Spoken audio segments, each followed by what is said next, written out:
Games tell you exactly what the scale of value is. They tell you exactly how to accomplish it. You can assume that everyone else is using the same scale of value, and you know exactly how to measure it because there are explicit mechanical rules, which is incredibly pleasurable in temporary moments, right?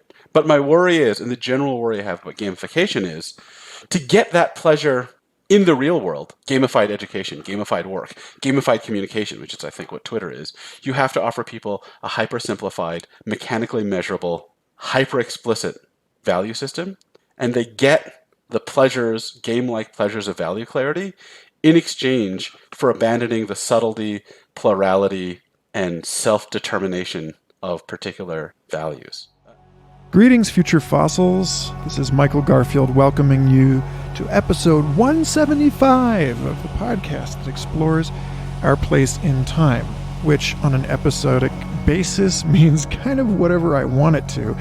But one of the main attractors for conversations in this show is about how we're living through an information architecture and processing crisis right now as a species, and by extension as a biosphere that doesn't know how to properly respond to the explosive novelty production of human society. This problem, in human terms, can be filed under crises in social epistemology, trying to understand how it is that we know what we know, how we come to that understanding collectively. And as a recent grantee of ideamarket.io, whose reputation market built on the blockchain attempts to provide a better way of determining which voices are worth listening to than the fiat assignment of platform by major media corporations. I was recently on the Idea Market podcast to discuss my thoughts on this, running all the way back to at least my conversation in Future Fossils episode 39 with Hunter Motz, as well as my own speculative fiction, An Oral History of the End of Reality, about deepfakes and challenges to the consensus. Ultimately, I do think that we will find better ways to share in the sacrament of rigorous thinking with one another as this century progresses. But there are some deep fundamental constraints on how much we can actually improve. And I am here in large part to encourage your humility in the face of what can and cannot actually be known. So imagine my delight when, as a storyteller at the Diverse Intelligences Summer Institute, that's disi.org, I became acquainted with the work and mind of Thi Nguyen, a philosophy professor at the University of Utah, whose work focuses on how it is that we decide to measure value, the problems inherent in measuring certain forms of value and not others, philosophical challenges to how we determine and assign expertise, risks inherent in the gamification of society, which is very, very intimately related to all of the economics conversations we've had on this show and my other podcast, Complexity for the Santa Fe Institute, and also the costs and downsides of transparency. So, I mean, really, this guy's work is just a bouquet of about half a dozen of my favorite mysteries to explore. And I immediately identified him as someone I would love to help unpack these ideas for me and for you on Future Fossils. So this is the first in a series of conversations with the amazing people I met at DC this summer. They have their own really cool podcast I recommend you check out called Many Minds, hosted by Kenzie Cooperrider. Go check them out and expect a trickle of these conversations over the year to come. Before we dive into this week's episode, I just want to thank everybody listening to this show for the support that you have offered in all of the myriad forms that you have offered it. Be that rating and reviewing the show on Apple Podcasts, be it spreading the word to friends, contributing to the fascinating conversations that we have in the Future Fossils Discord server, and of course, supporting this work, me, and by extension, my family, on patreon.com/Michael Garfield. Special thanks to the new patrons over the last couple of weeks: Lydia Shearer, Helen Leaf Black, Casey Henderson, and Aaron Kawana, joining about 200 other people, helping me carve out scarce and precious time in my schedule to keep Future Fossils coming. I would love to do so much more with this show, and right now the only thing stopping me is a desk job, from which I would love your help partially escaping. One thing I'd really love to do with everything I've learned and synthesized is to start offering myself up in consultancy and advisory roles. So if you know anybody that would be interested in that kind of thing, please connect us. And of course, if you'd like to participate in the 3 book club calls that we will be having before the end of this year, starting on October 23rd with Christopher Ryan's Civilized to Death, then please hop on over to Patreon, become a supporter at any level, and you will not only be availing yourself to all kinds of exclusive goods, but helping me restructure my life to be more available to you and to my family and to these vital conversations. And with that, thanks again for tuning in. Here's my conversation with philosopher Thi Nguyen about games, value, transparency, and some of the deepest and most persistent and vexing puzzles in our quest to know what is true and how we come to that truth. As we begin, T is just wrapping up grading some papers. Thanks and enjoy. There we go. Yeah. No, you don't want a podcast in grading mode. That actually kind of like directly links into some of this stuff. But yeah, it is sort of like the, this might be apocryphal, I don't recall, but the commentary about the severity of court determinations and like whether they happen before or after the judges had lunch. Right. Yes. Yeah, I was just thinking, there's this thing I started realizing happening, and I realized it was because I used to have a commute between childcare and work, and now it's like, childcare. 1 minute to run downstairs and hop on a Zoom call, and like my mental state is just like completely wrong. I had to start building in like, no, you're going to go down 10 minutes. I know you could crack more out of your life, but you're going to go downstairs in 10 minutes and just kind of chill out.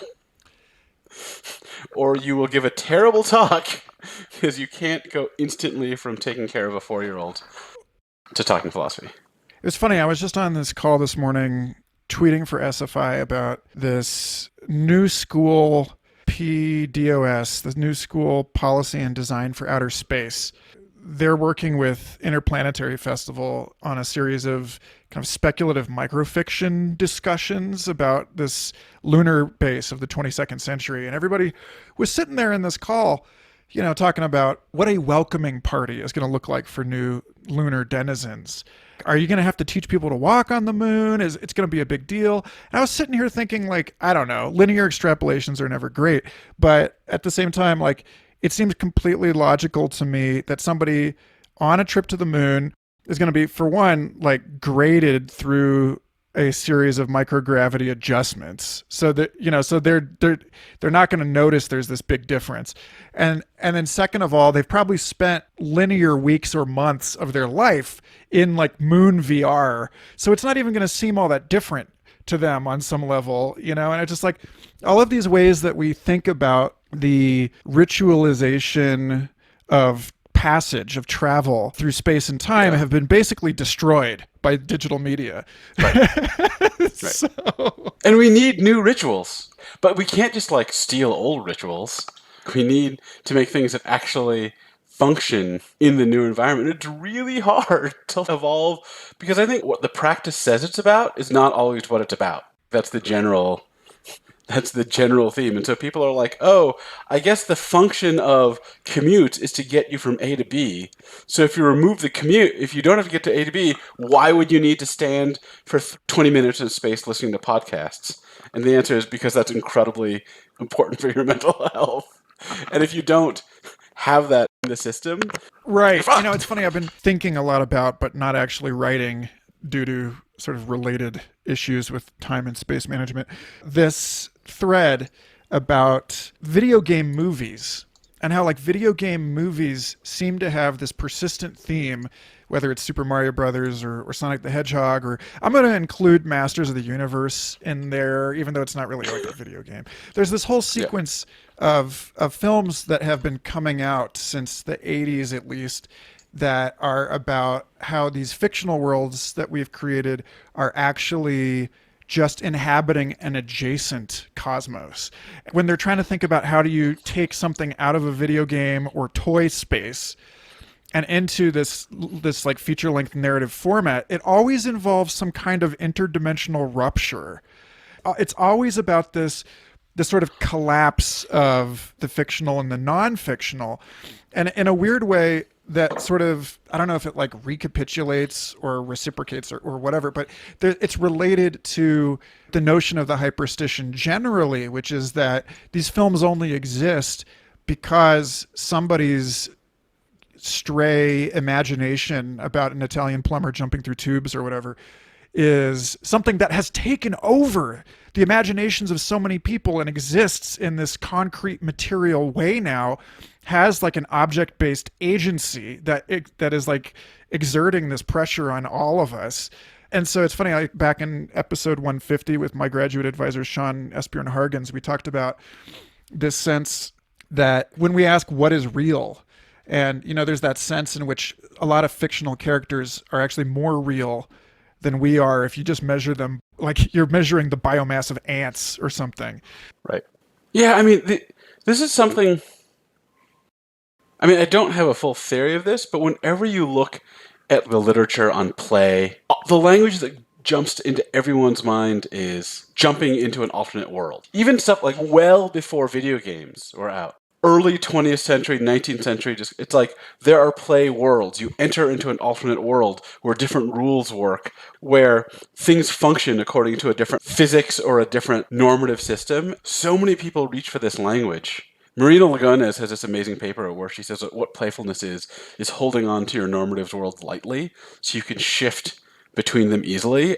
This is written way before like virtual reality became a big thing, right? This is just people thinking about soccer. Kids games are already reaching for the language of it's an alternate world that works differently, and then you learn to transition and manage this transition between worlds. Well, so this is funny because I do think this actually kind of ramps us directly into your comments on gamification and value capture, right? Because I forget who it was that was saying this in like an NPR interview. They were saying, you know, actors tend to realize that they're assuming a role, they're assuming an identity, that they're inhabiting this finite constructed world. But musicians, among creative celebrities, musicians don't generally seem to realize this. Like they are in fact occupying, like they're adopting a persona that they assume on stage, but it comes home with them in a way that it often doesn't for actors.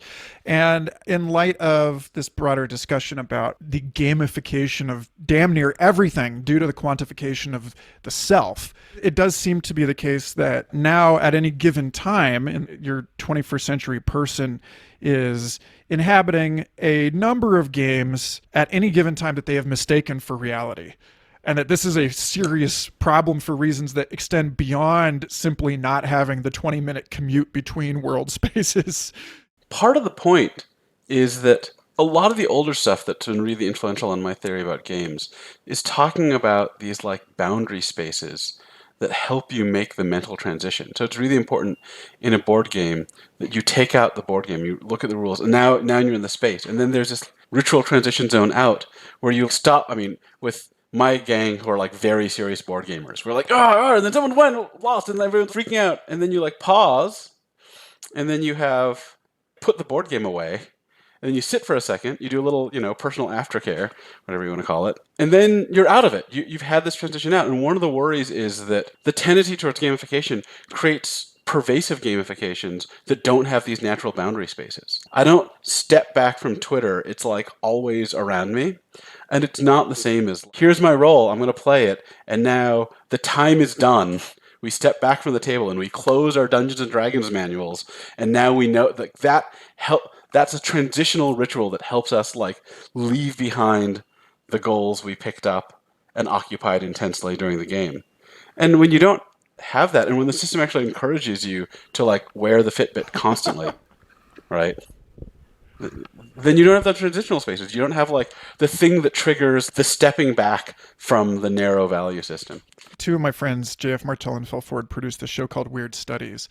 It's art and philosophy show that looks at modernity and interrogates it through a weird ontology lens. And they talk a lot on that show about banishing, like the banishing ritual. Yeah. So I think that that's been kind of informing my thinking about this. It takes somebody like James P. Carse to write a book like Finite and Infinite Games just so you realize the way that you've confused one for the other. Now it feels like a great time to actually give you an opportunity to provide some exposition on your work, generally, the big picture of your work. And then if we can, I guess from there, we'll tunnel down into value capture. And I think that there's some, there's a lot of places I want to take it. I hope we have time for it. Sure. So my name is Thi Nguyen. I'm associate professor of philosophy at University of Utah. I work in two fields that almost no one thinks are related except me.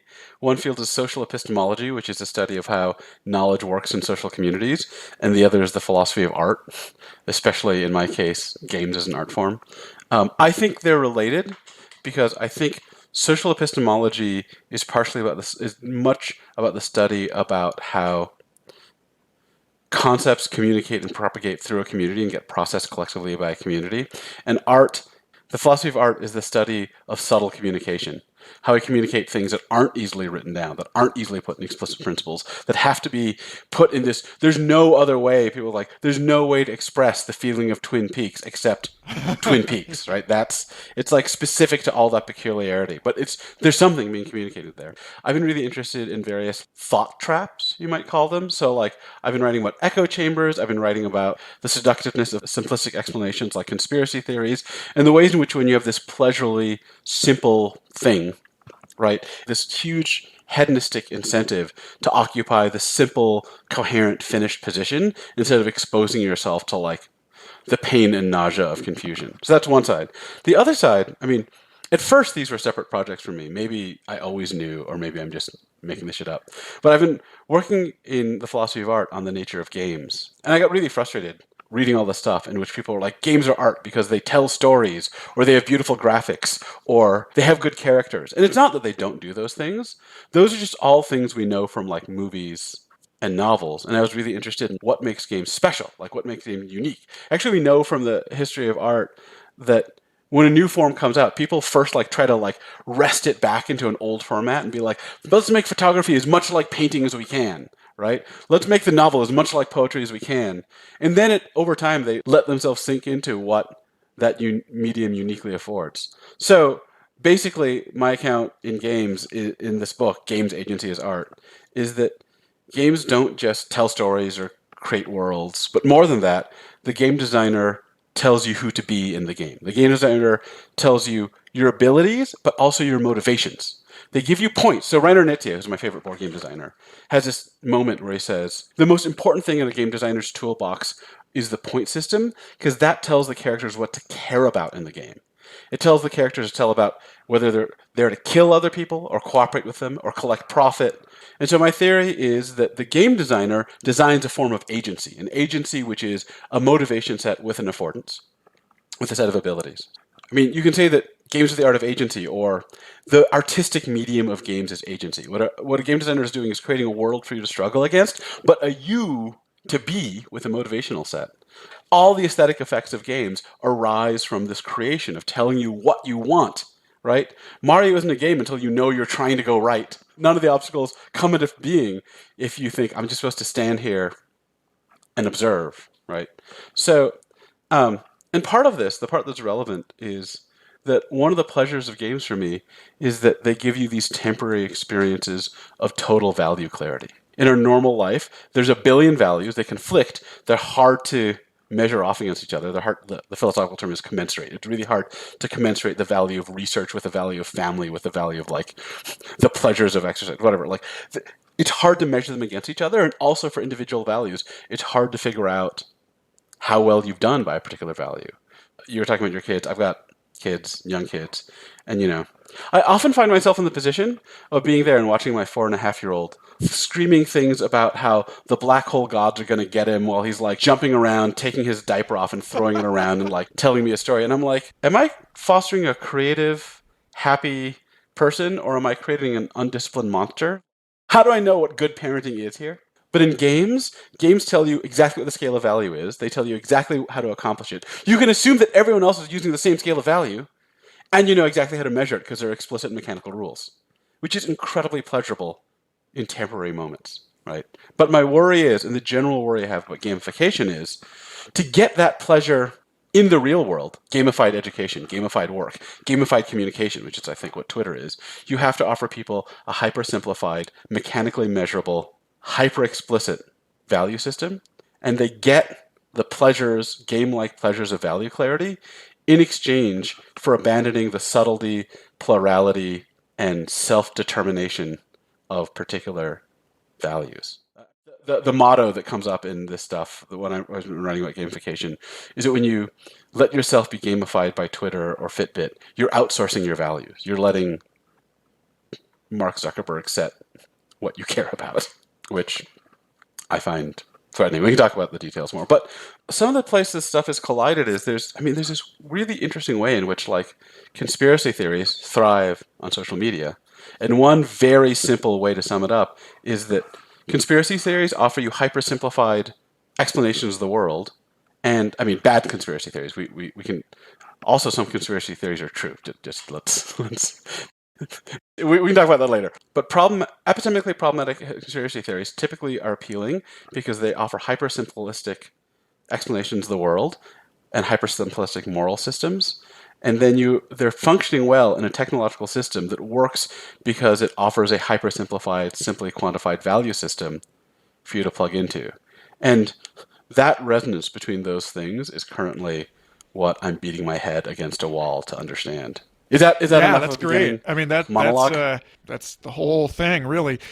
One of the things I like about your writing is, in particular, on the piece of the Seduction of Clarity, that you make a sympathetic case for people who are struggling with this stuff. We're talking about sort of like very fundamental human biases here. And first of all, of a paper I read last year by Zach Wushkowitz and Simon DeDeo that were breaking down different explanatory values and how they were using Bayesian statistics and doing this formal analysis where they're showing how people tend to talk about a preference for simple explanations, but like what actually constitutes a simple explanation. That there is an explanation that manages to account for the most possible phenomena. It's conciliant. But then there's other explanations that are parsimonious. It's like you're writing the rule with like the shortest possible equation. And these two things are in tension with each other.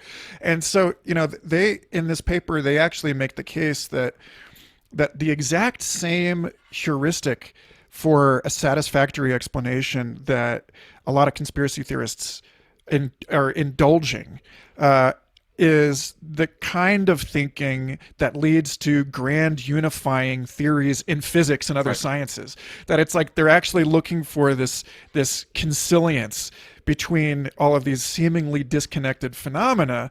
And so really their case was that these people are not thinking wrongly in some sense. It's that there's the social dimension. They've failed not at the level of sort of how they sift through information as individuals so much as they have at the way that they're keeping each other in check as a community by reinforcing kind of different explanatory values. We get into kind of like a Mobius strip, I guess, with that, because where do you actually develop your explanatory values?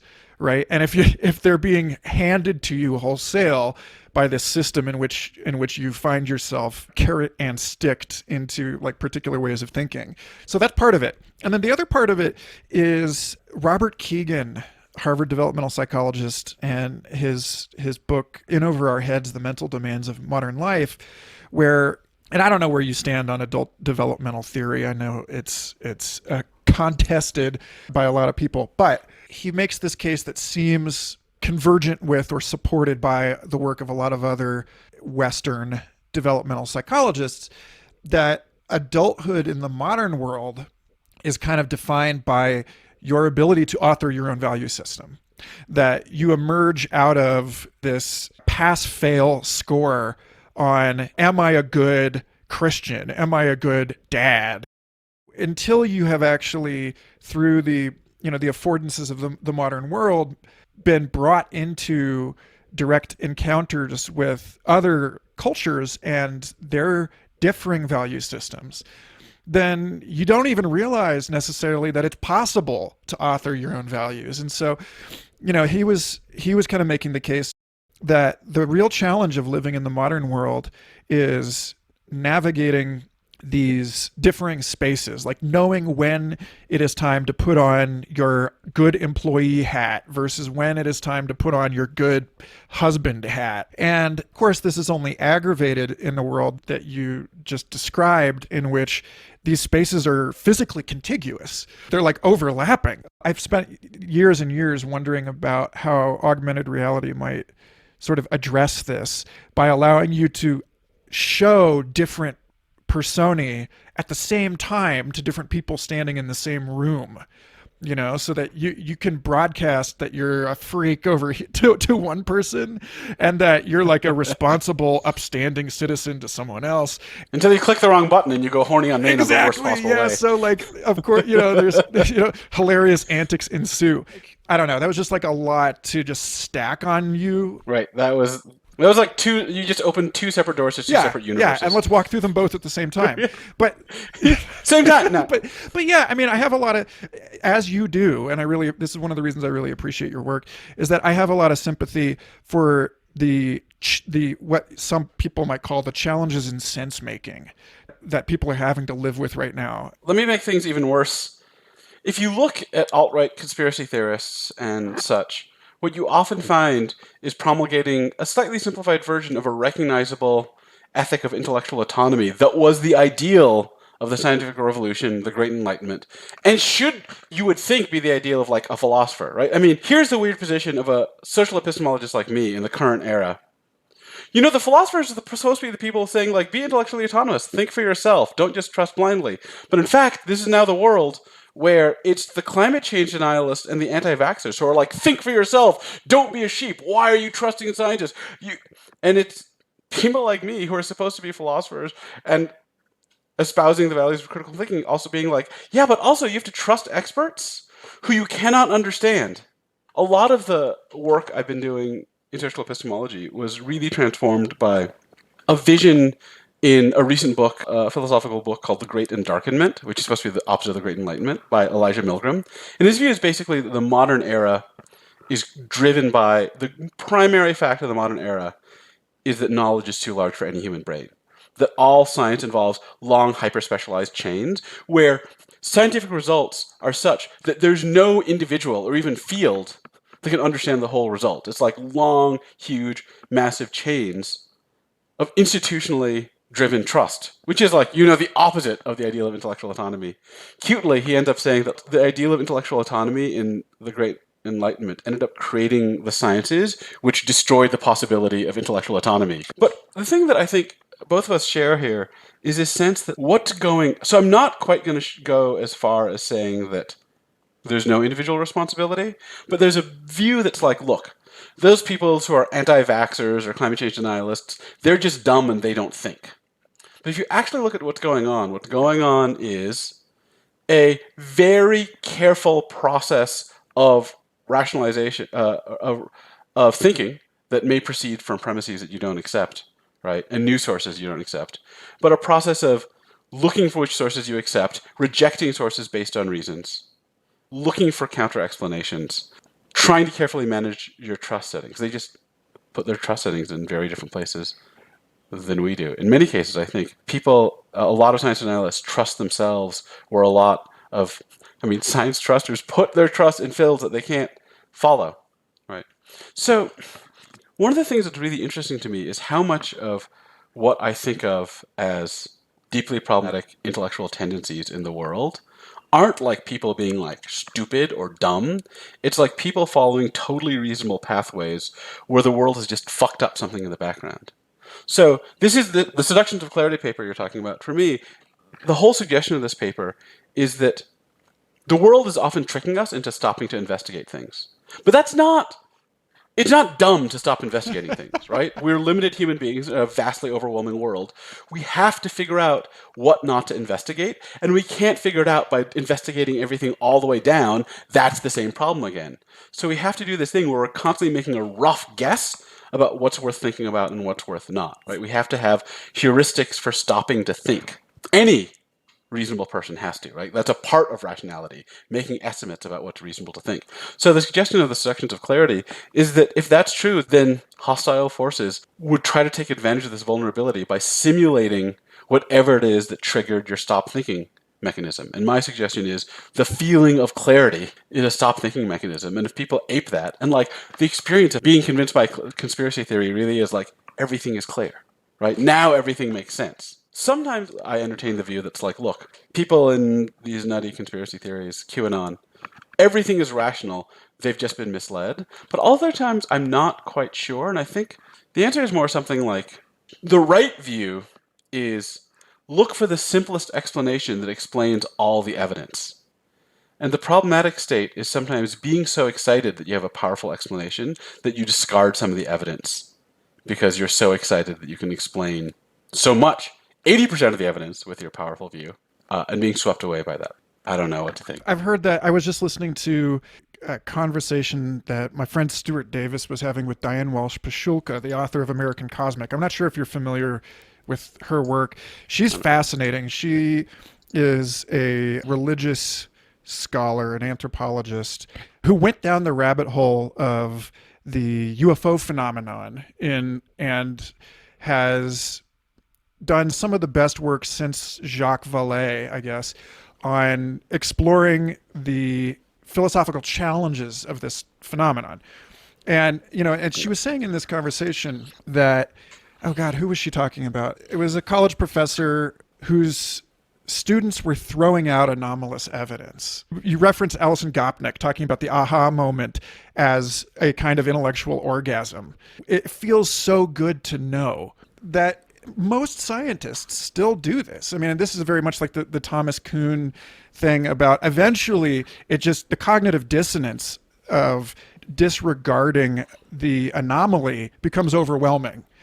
But at the same time, there's all these like social or like political motivations, reinforcements that make it so that science progresses one funeral at a time, because the more years you've spent invested in a particular knowledge paradigm, like the harder it's going to be to you really have to, I think in some sense, commit yourself like an ascetic to loving being wrong, to make that the thing that gets you off. So I often find this analogy useful. For a long time, human beings have evolved such that they can make use of the following nutritional heuristic. Eat as much sugar and fat as you can. Right? For most of the environment of evolutionary adaptionists, that would be great. And then the world changes in many ways to consciously make use of that heuristic to make money, and we're fucked, right? But we have to update the heuristic. And the heuristic I think that we should update to, I feel like I spent a lot of my life struggling to learn is, oh, this tastes so yummy and delicious. Oh, wait a minute, I need to pause. There's so much pleasure in this thing that I need to worry that's simply been optimized to meet the pleasure heuristic. It's hard to love just being wrong. That hurts. But one thing you can evolve, I hope, is the suspicion that something is just a little too intellectually satisfying and just a little too instantly clarifying. And to develop a sense that actual intellectual progress, though it can have pleasurable epiphanies, will hurt more along the way. And if something is just a little too easy, it's not that it's definitely wrong, but like immediately be suspicious. Immediately be suspicious that this is just a little too satisfying. That's the kind of attempt to change your sensibility that I think we might need to like slowly evolve to be resistant against the fact that there are obviously forces that are out looking to take advantage of any intellectual heuristics we have. And we can't seal ourselves and make ourselves perfect because we have to reason heuristically because there's too much information in the world. Right? That's the basic fact. I'm really glad that you went here because I bring up the sugar example a lot. In thinking about how valid are our metrics really, I think a lot about the question of our credential issuing institutions. And I'm going to kind of like, Right. you already went there, but I definitely want to go back to the tensions as pertain to the issue of trust that you talk about in this paper, Transparency as Surveillance.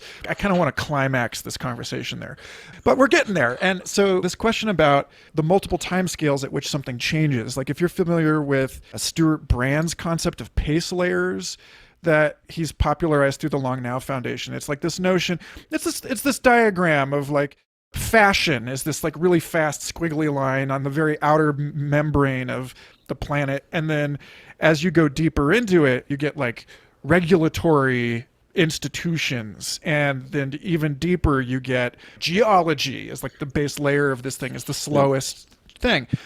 But we live in the Anthropocene, right? Which is a time that is characterized by the leverage that the small and fast human and our technology has against these immensely slow processes, that we have shuffled the pace layers in a way and continue to do so in a kind of like a more and more insane and reckless way. For me, this gets into questions like you said about like Zuckerberg. I had a conversation earlier this year about space billionaires and the degree to which individuals should have the agency to determine history in that kind of way. So there are like real grounded concerns regarding the actual like structure of our governance and so on. But part of that is this question about at what pace is my knowledge, is the knowledge required of me updating, and can I actually learn it? Like, as you mentioned earlier, you like this idea about modernity and it being like more than any one person can tackle. I remember SFI president David Krakauer saying his definition of modernity was that culture is learning faster than the individual. And so, we're like constantly stuck behind. Anyway, this gets into questions surrounding how you actually issue someone a degree in something. Like, yes, we have to trust people, and I want to like click and expand that a lot for the remainder of our conversation, but it's sitting on top of this even sort of more vexing problem, I think, which is that we don't even seem to know right now when, as you were kind of saying a moment ago with like equal and opposite reality tunnels, that the anti-vaxxers have a completely separate set of experts than the vaxxers. And how do we even begin to compare those if we could agree on heuristics in the first place? Okay, let me do a little bit of my own intellectual biography, because this might be fun. Long ago, in my dissertation, I was obsessed with a problem that very few philosophers think about. And at the time, everyone was like, why are you interested in this problem? It's a really boring corner of philosophy. The problem is the puzzle of how a non-expert identifies the right expert. So I've been working on this for like 15 years, and I feel like the world has suddenly changed. So people are like, oh yeah, we see why you're interested in this problem, right? Ahead of the curve. So the basic problem, which was from fucking Socrates, if a non-expert doesn't understand a domain, and they have to find an expert to trust, what is their basis for identifying a real expert? And in particular, what's their basis for identifying an expert from a faker poser who's pretending to be an expert and making all the right noises, right? So I think this problem is incredibly complicated, and the basic thing that falls out of this view of the world as hyper-specialized is that at a base level, we can't do it, right? I've got a PhD in philosophy. Ask me to actually figure out what the good climate science is from the junk climate science. At some point, I'm looking at 2 stats papers, one of which might be from a real statistician and one of which might be from a cooked up fake. How the fuck am I supposed to know, right? So what I actually do is I'm like, well, this statistician is at Princeton, and that paper was published in the New England Journal of Medicine, right? So I'm using status markers. Now I think, here's the funny thing. If you take a critical thinking class standard introduction to critical thinking class, they will literally define arguments for authority as a logical fallacy, right? And what we're saying, this is exactly the interesting point, right? I think a lot of the misunderstandings people have about what the fuck is going on right now is based on, even though all evidence counts to the contrary, still clinging to this fantasy that an individual can understand their beliefs for themselves, where obviously that's not right. What we actually do is we have to trust people. Somehow we have to figure out who the right people to trust are, even though we don't know enough to vet their fields. And also our trust, okay, this is the new hot term I'm thinking of. Tell me what you think about it. Our trust is fractally iterated. Mm-hmm. When I trust my doctor, I am now trusting every article my doctor's read, which includes articles written by researchers by biology, who are in turn trusting that I don't know who I'm quickly, if I trust one expert, in doing so, I'm trusting like a million other experts. And it's not just that I can't vet each one for myself. I don't even have the time to track where my trust goes, right? Like every pill I take. Every time I eat a piece of food that's been passed through some like regulatory agency, right? My trust is over like people I don't know. So we have to manage this somehow. It's clear to us that, okay, climate change denialists have put their trust in the wrong place. And then the answer is, but where did that mistake happen? Right? One version of this is it's just pure luck. I don't know if I believe this. But you could think, look, I grew up trusting people that put my trust in the right place. Other people grew up trusting people that put trust in the wrong place. They're just fucked. I'm lucky. That's all there is to say about it. You might there was a line that was cut from a pop piece of mine about echo chambers. The line is, "Who needs evil demons and brains in vats when we have Fox News?" Right? Growing up in Fox News world might be intellectually equivalent to growing up as a brain in a vat for all the philosophers out there, right? You have a basic procedure where you trust what's around you, and if all that's unreliable, you're just fucked. I'm not sure that it's as cut and dried as that, but I do think that identifying where the mistake starts is incredibly difficult, given that I don't have the intellectual basis for telling you, A, not only can I not tell you why this climate change scientist is better than that one on an individual basis, I can't even tell you why this department or this field is better than that one. Doing that would require stats knowledge that I don't have, right? So we're doing something incredibly complicated, and it's something about the large-scale vetting of whole institutional structures. The best I can tell you is, I trust climate change scientists because they're part of the same network of trust that includes people that make planes, and those planes don't fucking fall down. So I know that much, right? But even tracing that through for myself is not, I'm trusting other people that they're part of the same network. I can't figure that out for myself, right? I spend all my time reading philosophy. I don't have time to unwrangle the institutional arrangements of scientific review processes. Yeah, it's, right? Another thing that I wanted to latch on to that hairball of stuff a moment ago was this conversation I had with Rajiv Sethi for Complexity Podcast a couple of years ago, when he had co-authored this book with Brendan Flaherty on stereotyping and police violence and of racial disparities in criminal justice. And he made this point about the way that we cluster experiences, like that you spoke to, about how eventually you do have to make a decision. Like you can't sit there. We don't live in a world in which we have the time to check every chair before we sit in it. We've clumped this categorically. We say, okay, the chair is in this room, therefore I trust it will hold my weight. One of the things that I brought up with him was how the internet effectively makes every interaction, if you think, I remember Sense8 was talking about this, about how like a few centuries ago, you would meet the number of people in your entire life that you encounter in a single day now. And so you don't have, like, we're under this enormous pressure to evaluate people in less time than we actually have to make a legitimate evaluation of them. And so we're like, the question that I have is like, one of the questions that you basically just said is like, there's no easy answer to, is, has the internet effectively sold us exactly the opposite of what it advertised as far as like a more egalitarian world, because we're stuck in this situation now where we're required to be interoperable with people that we're essentially meeting in a dark alley and more likely to shoot than we would if we had time to break bread with them. That's amazing. Yeah, I mean that's a great insight. A colleague of mine, Erin Beagley, who's a philosopher who works in feminist philosophy and is really involved with cognitive science, has this great project where she says, like, people have this claim that racism is wrong and sexism is wrong because it's based on stereotypes. But stereotyping is how we work cognitively. You can't process the world unless you have an internal script like, this is what cars are, this is how they behave, right? You need to clump. And I'm teaching a 200-person lecture. I cannot keep track of every individual student. I have to like clump them into groups. The interested students, the bored students. And then I have to like try to somehow make guesses about how they'll react given this kind of clumping procedure. And I think you're exactly right that the more people we meet, the more we have to make fast decisions based on inadequate evidence, which involves making inferences, and making inferences are basically creating general categories and having to assume that there's some similarity. There's this background thought. I mean, you touch on this, and I don't have a good explanation for this, but the background thought is, I was around when we had this dream that the internet would fix everything. That it would make knowledge perfect. It would make democracy perfect. Flash forward 2 decades later to the Trump election, right?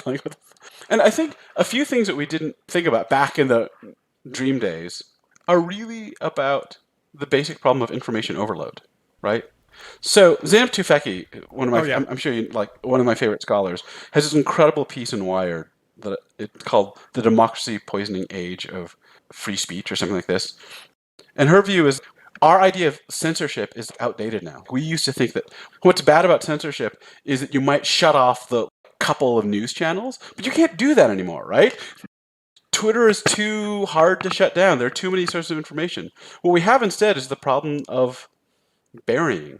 There's a few spotlights in the world, and if your words are in public, uncensored, on the 1,000th page of Google search rankings, you're fucked. No one's ever going to hear you, right?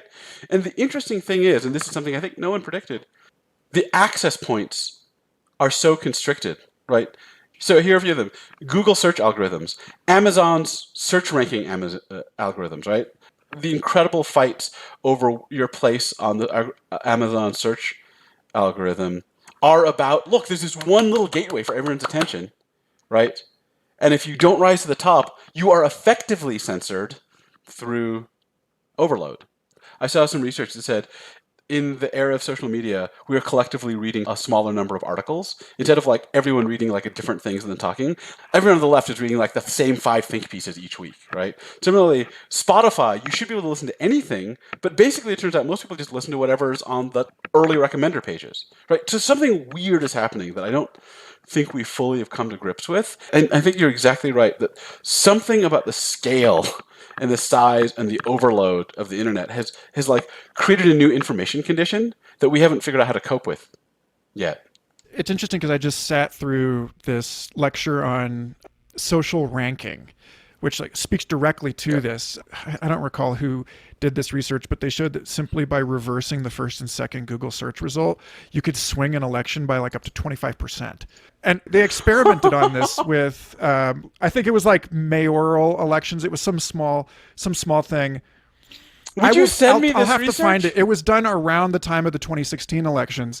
And they were basically saying that there is no way to actually hold anyone accountable for this, because if you said, Google, your search results clearly skewed the election, then they can just throw some random programmer under the bus. Ultimately, the people that are actually responsible for deploying this algorithm are institutionally invulnerable. Let me just say one thing. People think that the problem is a problem in the algorithm, where you might think the problem is a monolithicness. It doesn't matter what algorithm Google uses. The mere fact that Google has such singular prominence and that everyone channels their attention not through a pluralistic set of methods, but through a singular one, it's the mere fact of Google's centrality, not anything. I mean, of course the algorithm would be fucked up, but even if the algorithm was somehow perfect by whatever standard that would be, you would still get this dominance. Right. And so this is related to what you were saying a moment ago about like the relative number of winners being fewer under these conditions. It's kind of like a new fold in the same old story about industrial manufacture creating these one size fits all fighter pilot seats and so on. So all the fighter pilots had to be the same Right. height. That even though we've figured out now how to make bespoke things for people, design your own Yep. Nikes. That's on the consumer end, that may be the case. There's this deeper sense in the architecture of the information and the way that it's delivered that is still very much like the Spotify algorithm learns your listening habits, but it's the Spotify algorithm. It's not your Yep. Spotify algorithm. It's not your search results. This is central in this value capture project I'm working on, right? I mean, I've come to think that one of the most important forces in the modern world is standardization. What standardization is and what it's required for information to be standardized, to be aggregated across many information collection systems is amazing. By the way, to listeners, if you're interested in this, I can really recommend Bowker and Starr's book, Sorting Things Out, which is a social history of standards. Theodore Porter's book, Trust in Numbers, which is a history of the rise of quantification. All of Wendy Esplin's books, but especially her book with Michael Sauter, Engines of Anxiety, which is about what the ranking system does to the law schools. And then the center of it for me, which I'm sure we're going to talk about more, is James Scott's book, Seeing Like a State, which is the basic thesis of Seeing Like a State, is that large-scale states, large-scale institutions, can only see and process the features of the world that can be entered into large-scale bureaucratic information processing, basically quantified data. And so anything that can't be readily quantified, they can't see. And Scott's general idea is, so large-scale states have a reason to change the world to be more readily legible in state-level terms. P.S. For him, state includes both capitalisms and centralized bureaucracies of communism. So this is supposed to attack capitalism and centralized socialism and communism with like one fell swoop, where the problem is Right. I mean, information processing. it gets to this sort of nightmarish, eldritch reality that has been disclosed to me since I started working at SFI, which is that these hierarchical systems exist in order to minimize the friction or the violence that's happening. You think about policing as a mechanism. Jessica Flack and Franz de Waal and David Krakauer and others have worked on this issue of primate dominance hierarchies and how basically the fights that happen are in order to de-escalate otherwise more serious conflicts. Again, it gets to this issue where the entire society is aggregating information at a time scale that is a much slower time scale than whatever is actually going on at the level of individuals. And so, I mean, these are all great references. I'll include these in the show notes, but I mean, they all kind of paint this portrait about an inherent tension between humans and our institutions that I can't think of a way to resolve. Here's the big worry. So my worry in value capture is that when you get your values from institutional sources, when you internalize institutionally derived values like metrics, measures, GPA, Twitter, Fitbit, what you're doing is you're filtering your values through demands for large-scale information aggregation. And one of the core demands for large-scale information aggregation is standardization of data inputs.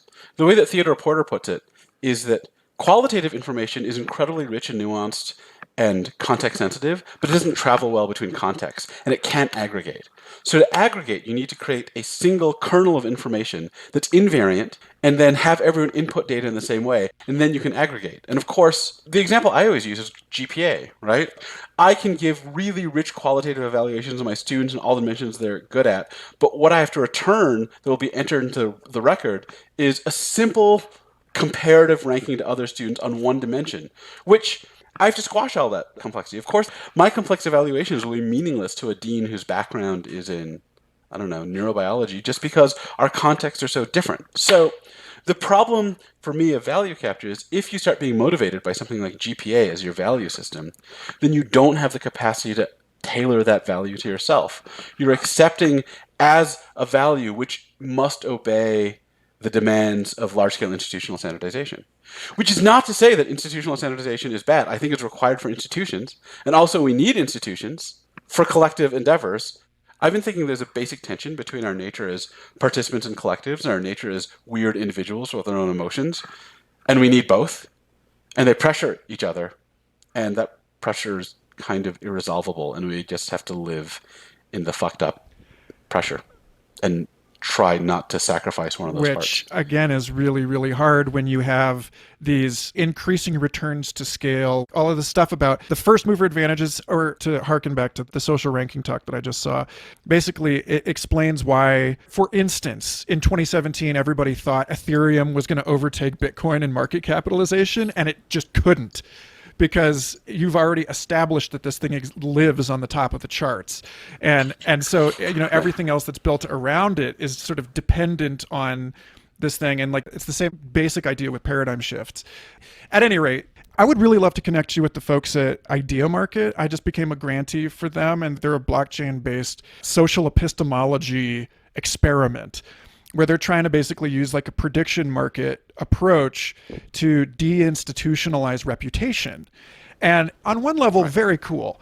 But on another level, it's not blinded in a way that it seems like it should be in order to prevent this just from being overtaken as like a tyranny of the majority type outcome. Yeah, a lot of the systems that I see are just like, hey, let's substitute one institution's ranking system for another institution's ranking system.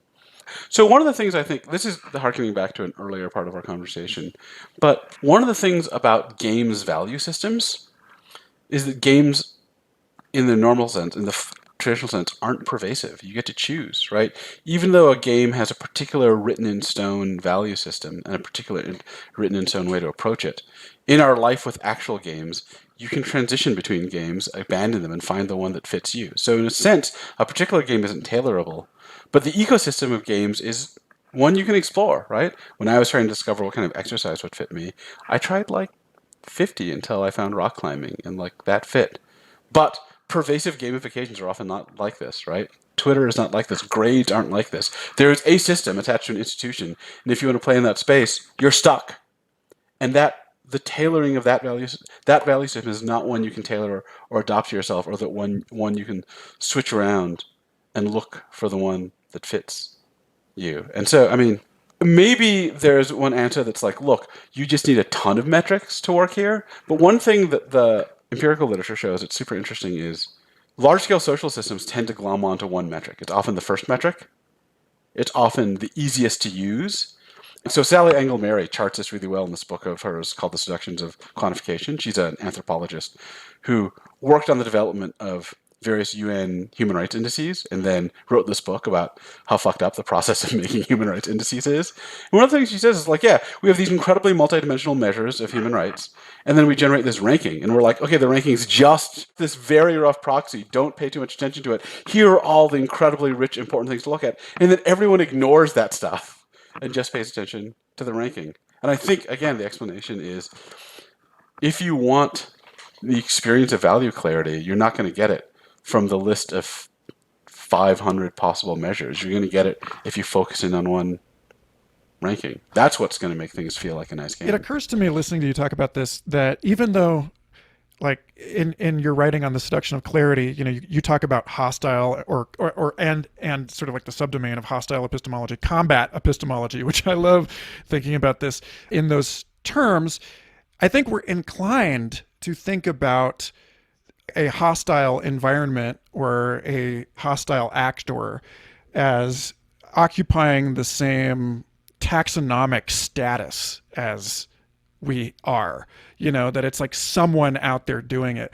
But everything that you've just said in the last, say, 15 minutes or so suggests that we can all be exploited and duped by the distributed agency of these institutional hyperobjects. And so like, it's not even a hostile environment, as you make the point in this, it could just be like a crumbling ruins or the surface of Mars. But there's a sense in which, you really have to stretch it to make the equivalence that a hostile Martian atmosphere is the same level of agency as something like capitalism.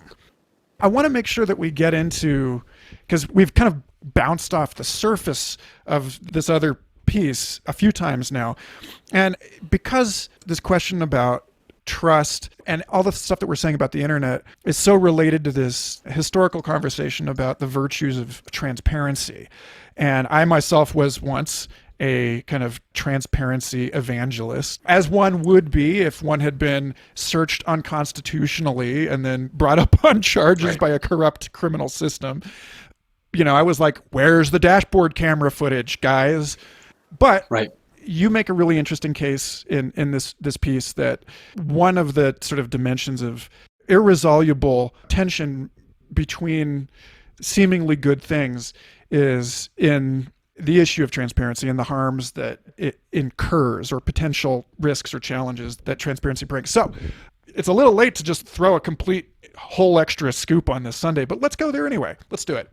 Yeah, we can do it. So I got into the transparency stuff. It was really interesting. So I've been working about stuff about trust, obviously, but I got into this reading on the gamification research track, reading about the history of quantifications. And I kept seeing the same observation, again, by empiricists, over and over again. That would look, and they would be like very progressive people, as left or more left than me. And they'd be saying things like, yeah, but we keep seeing these things where these transparency measures that get put into place for very good progressive reasons, like 10 years later, are just fucking people. And we want institutions to be more diverse, and we have all these complex measures of diversity, and then we're like, oh, but look, here's a simple measure you can start with. What percentage of women? What percentage of people of color? And then suddenly 10 or 20 years down the line, what you get is diversity is increasing your percentage of women and people of color, period. And so I got really interested in this relationship where you keep seeing metrics put into place for reasons of transparency. And I was trying to understand that. I found this incredibly interesting passage from the philosopher Onara O'Neill, who works on trust and bioethics, where she says that people think that trust and transparency go together, but they don't, because transparency asks experts to explain themselves to non-experts, which means, since non-experts won't understand their actual reasons, it means experts will have to make up reasons. And I think it's even worse, because I think in some cases, experts are value captured by transparent metrics. And so it's not just that they're making up reasons, it's that they're reasoning with non-expert comprehensible reasons and goals. And if you think that expert reasoning is special and hard to explain, then the demand that experts act only on reasons they can make publicly available will undermine expertise. In the current culture about the nature of transparency, this lands like a fucking lead brick, because I also had a similar experience to you.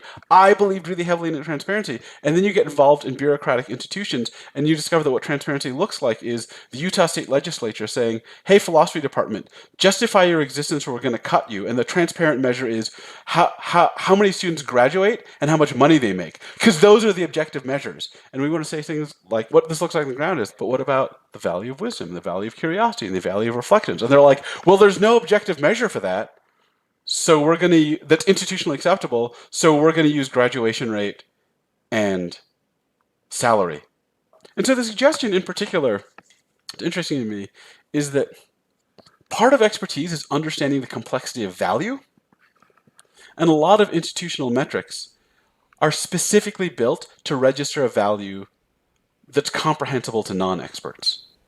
So I've got a lot of examples of this, but you can see all this stuff. Like the NEA, the National Endowment for the Arts, gets put under congressional oversight, and Congress people keep saying like, oh, the way you show that you're not corrupt is, and not just being nepotistic, is that you show that what you're funding has good box office returns. And you're like, that's not what good art is, but what good art is, what's worth funding, is an expert matter for people that spend a lot of time with the art.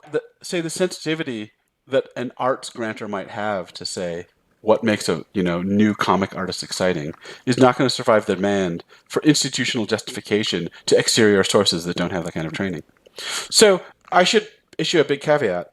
My claim here isn't that like transparency is bad or that we should get rid of it. Transparency certainly gets rid of corruption and certainly gets rid of bias. That's unquestioned. My worry is the current view that transparency is all good and we should have as much as possible. I think the right view is, and this is the title of the paper, is that transparency is a form of surveillance. It's surveillance that puts experts under surveillance by non-experts, which is good for catching corruption and bias, but has a heavy price of letting experts only act on reasons that are comprehensible to non-experts. I mean, one way that I put it is that the realm of the inchoate and the intuitive is where corruption and bias live, but it's also where sensitivity and expertise and subtlety live. And transparency gets rid of it all. So, in general, I mean, the theory about surveillance is it's good for getting rid of corruption and bias, but it's a heavy price. So you should only put it in place when you have really fucking good reason to. And it's how much surveillance you have should scale with how good the reasons are. And I worry that right now, instead, people are like, look, let's just make everything transparent all the time. And transparency looks good when you're on the outside, but it often feels terrible when you're on the inside, right? When each action has to be reported and explained to a public that doesn't understand and isn't part of the world, right? So the thing that's really interesting here is almost like in situations in which we institutionally distrust people, we want them accountable to us in terms we can understand, but that's weirdly an intention with expertise. And I don't think there's a good solution for it.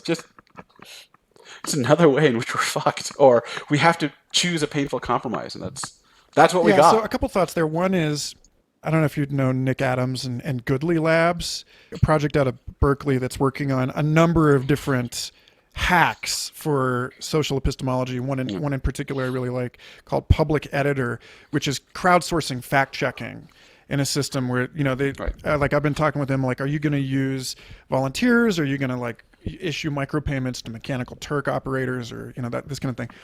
An answer like that does seem to kind of punch this problem down the road a little bit, but in another way, it might actually kind of help ease the pain of what you're talking about by simply distributing the load of expertise a little bit, like decentering it somewhat. The worry is, in this case, all the weight will go to the selection system for who does the fact-checking. So, you want to do fact-checking for me, for a philosopher? What if the fact-checkers are full of people that think that critical race theory is the worst thing in the world? So, the original problem is that how do non-experts identify experts? Metrics now push it to how do non-experts identify the right metric to identify experts. And now you're like, okay, let's introduce another layer. And now we have the problem of how do non-experts pick the right system to pick the fact checkers who will be put in oversight over experts? You can keep pushing this problem. And there are definitely better and worse ways to implement it. But the core problem is you can distribute that moment, and there are definitely better and worse ways to distribute it. But at the core, you still have this non-expert expert gap. And you still have to have some moment in which you come to trust somebody that understands something that you don't. So, for example, let's say that I want oversight over people that are developing AI. To do that, I need to pick machine learning experts who I believe to be expert but are neutral as the fact checkers. How do I do that? Although I do think that maybe this problem is kind of akin to a Zeno's paradox problem, when it's like, yeah, there may be no solution for this if we're thinking about things in kind of a continuum. Like, we'll never get there. But if we think about it in terms of discrete steps, like, we can absolutely like, we can't perfectly close the gap, but we might be able to like suture it closed enough that for all for all practical purposes, it's going to heal on its own. I do think that's close to the right solution. So one of the things I talk about is Philip Kitcher has this. He's a philosopher of science. He has a version of a solution to this, which is called indirect calibration, which looks like, well, I can learn to trust airplane engineers, and they trust a certain set of scientists, and those like. But what that isn't is immediate transparency to the public. And the thing that I'm worried about is the thought that, oh no, just make the data available to the public in general. If everyone gets to see it, then we'll solve the problem. I think the right solution is extended chains of trust, which is, I think, what you're describing. But that's not the kind of immediate public transparency that I'm worried about, right? What I'm worried about is the imposition by the public of a publicly comprehensible standard that immediately rules, right, with no steps in between. Yeah, so I mean, I'm glad that you brought up the endarkenment and the sort of paradox inherent in a kind of like a myopic approach to reason and comprehensibility, because it precisely, as you said a little bit ago, the actual consequences of this are an actual shrinkage of the amount of space of all human knowledge Yeah. that we can actually observe. Like the horizons have actually gotten much, much closer than they seemed maybe 100 or 200 years ago. I want to make sure that we touch on you talked about quote epistemic intrusion and the problem of experts and non-experts, Right. but this sort of falls into a more general problem that you identify as the intimate reasons argument, which is not it's not just about which I like for intimate Right. reasons. It's not just a question of someone being on an objectively higher peak knowledge-wise. It's also about like inside jokes and like specific cultural understanding. And this gets back to the stuff that we were talking about in terms of, like you said, the way that people might be using the same heuristics but operating from different conditioning, different knowledge bases, different social cultural contexts. And I was talking about this with Tyson Yoon-Caporta on the show about the problem inherent in opening in this sort of like the globalization, the way that it has exposed every culturally unique reality to this, like it seems like cancel culture has exploded precisely because of this problem, which is that we don't have time enough in the world, again, to like harp on this, we don't have time enough in the world to actually understand someone else's culturally specific view on a particular thing. And yet, for whatever silly reason, people can now find levers on and weigh in on matters of cultural, like specific local governance can become something that's unfolding on a global stage. And so suddenly you can get all of these people who are, yeah, I mean, I'm not somebody who's like a total relativist as far as this goes, but at the same time, like, I think it's a much more complicated issue than like, is genital mutilation acceptable? I mean, it's like a pervasive thing. The intimate reasons argument, which is also from the transparency and surveillance paper, is the basic idea is something like, look, there are communities and there are kinds of reasons that are best understood if you've been in a particular community for a really long time. In my part of philosophy, there are two totally different places where you see these reasons come up.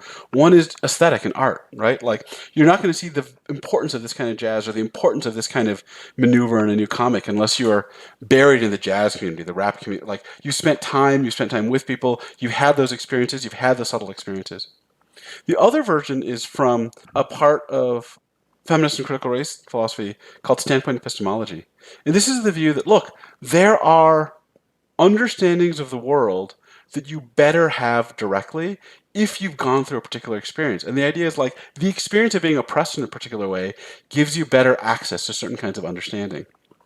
So my version of this is to suggest that there are reasons whose full force is only understood if you've really been there, in that space, in that community, living that kind of life. And that the demand for transparency often looks like the demand for people to reason in ways that don't demand any particular background at all.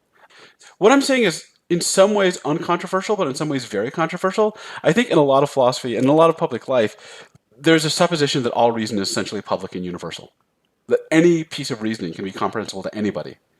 And I think a lot of the suggestion is no, right? No. You might be able to trust somebody, but you won't fully grip a reason unless you've lived that life. This came up from my own observation and watching LGBTQ support groups try to explain why certain things like safe spaces were so important under the demand of transparency and budget requests to a public that hadn't lived that way, and having those reasons just fall on ears that wouldn't understand it. So there's this idea that a lot of reasoning depends on intimacy in the community. All right. And the worries that transparency shreds this. Here's a cool thing. Here's a little pop piece of mine that's about to come out. It hasn't come out yet, but I think this is the right place to give it to you. So I was trying to figure out why there are so many incredibly miserable pylons on Twitter. And here's the theory. So, to understand the theory, this is a total philosopher moment, you have to understand Ted Cohen's early 1980s theory of jokes in his book Jokes, which is one of my favorite philosophy books ever. So Cohen has the following theory about jokes. I'm waiting for the moment when we get this. You'll get this connection in a second. So Cohen's theory about jokes is that every joke involves the surprise disclosure of a piece of shared background knowledge, right? Something that you know and believe in common has to come out. And it has to be a surprise, because the way you ruin a joke is you prepare people ahead of time by telling them what that piece of shared background knowledge is, right? It has to like emerge. One of my favorite examples this is also, among other things, just an incredible compendium of Jewish humor. But one of the jokes from that is like, the thing about German food is no matter how much you eat, an hour later you're hungry for power. And right. And that depends on knowing that there's this trope that the thing about Chinese food is an hour later you're hungry for more, and about stereotypes about all this shit, right? There's background knowledge you have to know. But since the joke teller can't give you the background knowledge ahead of time, then every joke is a risk where what you're gambling on is that there's a pre-existing shared intimacy. So his view is that jokes depend on, are a risk about, and then when they come off, emphasize intimacy, where intimacy is a shared background set of knowledge.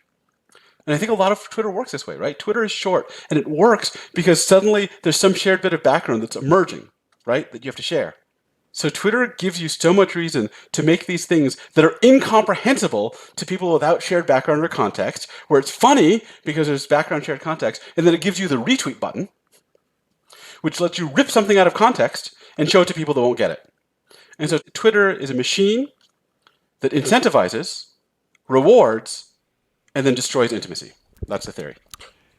Wow, you're really making me love my social media job here. Even more than it's funny. The longer Does that seem right to I you? spend at this, I feel like the more I've become. It's like the problem of connoisseurship, right? Which is like the deeper you go into something, it's just like the more reasons you have not to like most wine, if you're like a wine connoisseur.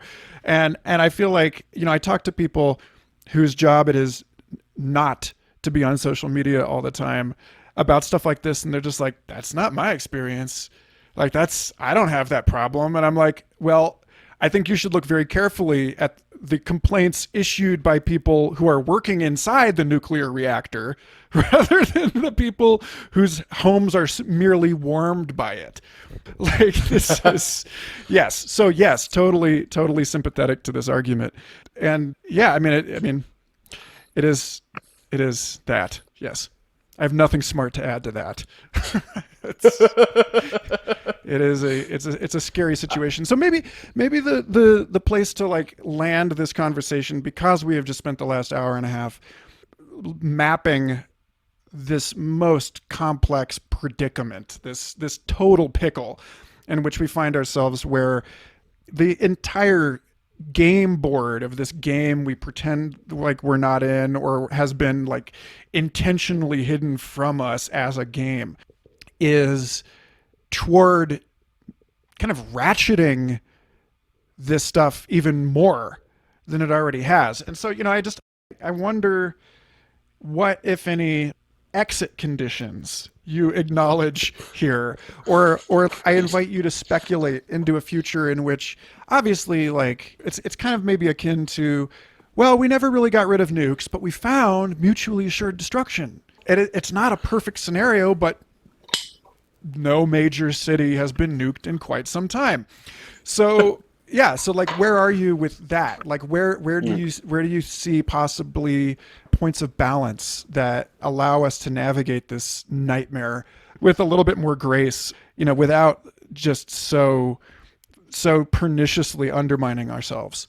It's funny because like James Scott has a solution. I mean, he has this criticism that says like these systems arise from capitalism and centralized socialism, so the answer is anarchy. I'm not an anarchist. I think we need institutions and collective endeavors, so that doesn't work for me.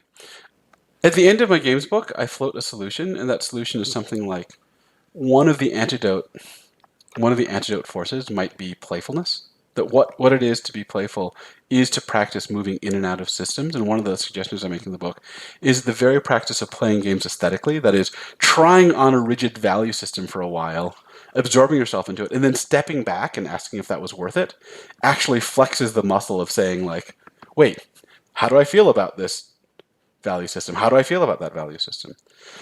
I also think if you look at the history of like what people think aesthetics is, it keeps saying things like, oh, art is like about expressing what isn't easily expressed in like explicit terms, like about groping for the subtle and the quiet. And I tend to think that, I mean, maybe this is the hopeful side of me, but under the rubric of things like play and art and shit like that are resistant forces to hypersimplified dogmatism. Of course, those things can be captured. You can create a simulacrum of play that isn't resistant, that looks like the gamification of work. You can make a simulacrum of art that serves the purposes of hyper explicit legibility. That's like propaganda, right? But maybe there's something in those forces. But one thing I worry about, I don't know about this, but a lot of the times it seems like I'm making an argument that's like there's an essential institutional logic that leaves out certain parts of our lives, and people ask, so what's the institutional solution? And I'm like, I don't fucking know if there's an institutional solution. There may just be like individual resistance or like small scale. I mean, that's as much as I've got. I don't know. I feel like I am still working on describing the problem well, and I Well, just you get know, more depressed. since you brought all this up, and I'm now reflecting on, I don't recall if I actually sent you this paper or not, but I was asked to write an article last year for a book collection on algorithmic confinement or imprisonment and the use of improvisation to escape that. And so I'll send you that here in the chat, and I'll link it in the show notes. But basically, I saw the problem and the solution kind of look like the same thing to me, because to the extent that we cannot perfectly capture the human being, then these gaps, these lacunae in the system are the means by which, or the terrains in which, we still have a humanity that cannot be subjected to market forces, cannot be identified and thus controlled by the state. Like the very things that people seem to want, and it's funny because this ties to your transparency piece. Like the very sort of recognition, acknowledgement, visibility that people want is also arguably eventually going to backfire. And so I think that there is something about, for instance, like a mature ecosystem is, you know, one in which all of the free energy has been captured. Like something has evolved to capitalize on, exploit every possible opportunity. And eventually that thing undermines itself because it's too complex. And so you get these endogenous extinction events that I think arguably we are seeing now, like that kind of been describing the conditions of one of these, where it's like technological change is happening so fast, we can't actually get ahead of it. And when that happens, generalists that under more stable conditions are inefficient. They're not optimized to navigate a mature ecosystem. They haven't settled on a given strategy.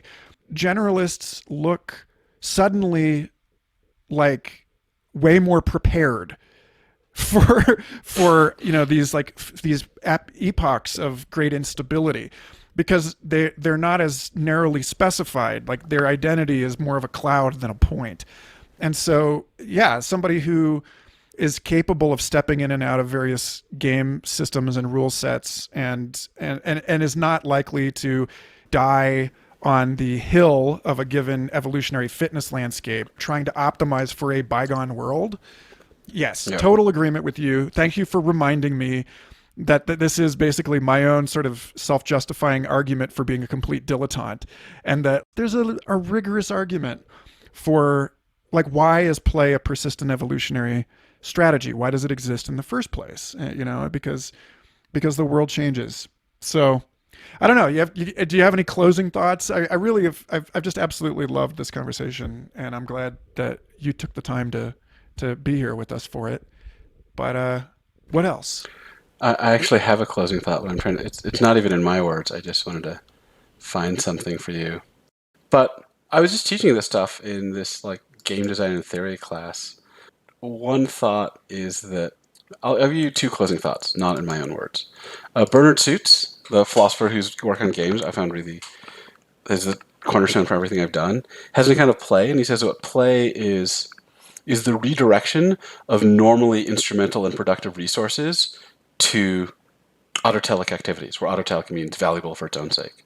And there's something really interesting that, like, no, this notion of play involves, like, refusing to join in some standard notion of productivity and usefulness. And the last thing I want to read is this, what Maria Lugones' description of playfulness. Our activity has no rules. There is certainly intentional activity, and we both understand what we are doing.